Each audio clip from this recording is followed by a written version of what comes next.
আজ ছিল শুভ মহালয়া, তাই সবাইকে জানাই শুভ মহালয়ার শুভেচ্ছা। আজ মাতৃপক্ষের শুরু থেকে কিন্তু পূজা পূজা গন্ধ লেগে গেছে। এই দিনটার জন্য অনেকেই অপেক্ষা করে থাকে। দুর্গাপূজা মানে একটা মহা উৎসব, আর এই উৎসব সবার মনে আনন্দ নিয়ে চলে আসে। আর আজ দেবীপক্ষের শুরু, তার জন্য সবাই যে দেখো পূজার জন্য কলা কাটতে আসলাম আমরা। এই প্রথম আমি কলা কাটতে আসলাম। আমাদের পূজায় সবাই আজকে আমাকেই জোর করে নিয়ে আসলো। আমি আগে কখনো এই কোলা মাথায় করে নিয়ে আসিনি। একটা অন্যরকম অনুভূতি মনে কাজ করছিল, আমার কাছে অনেক ভালো লাগছিল। সবাই একসাথে বাজনা নিয়ে যে কলা কাটা কতটা আনন্দের, তবে যে যায় সেই বোঝে। এই আনন্দটা কাউকে বোঝানো যায় না। এখানে আমরা 3টা কলার কান্দি কাটছিলাম পূজার জন্য।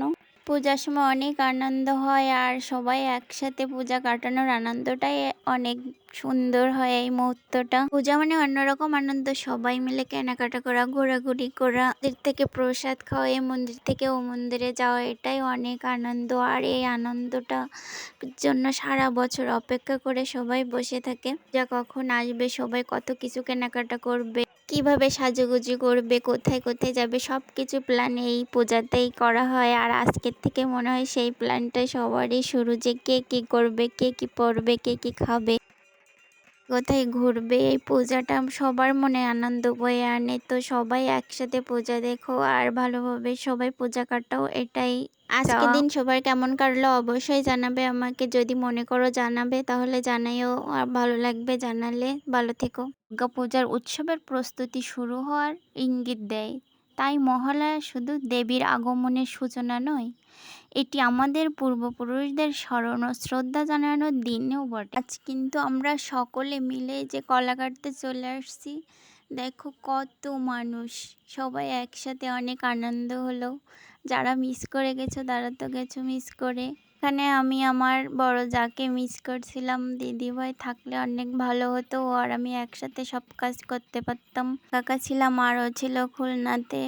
আমি ওকে অনেক মিস করছিলাম। এখানে একসাথে থাকলে অনেক কাজ বাজ করা যায়, একসাথে সকল কিছু করলে ভালো হয়। বিয়ের পরেও আমি একসাথেই পূজা দেখছি। এই বছর শুধু আলাদা, ও আসবে না বাড়িতে।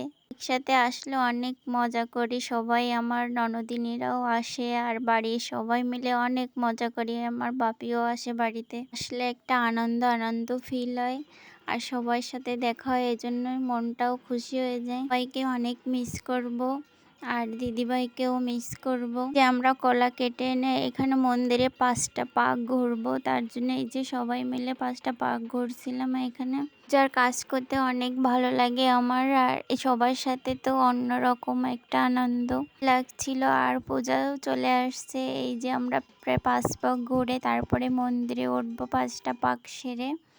তারপরে সবার কিছুক্ষণের পরে একটু প্রসাদ দিল। এখানে চিড়ে পায়েস দিয়েছিল, আর দিয়েছিল জিলাপি, তাই সবাই মিলে খাচ্ছিলাম। এখানে অনেক আনন্দ হচ্ছিল।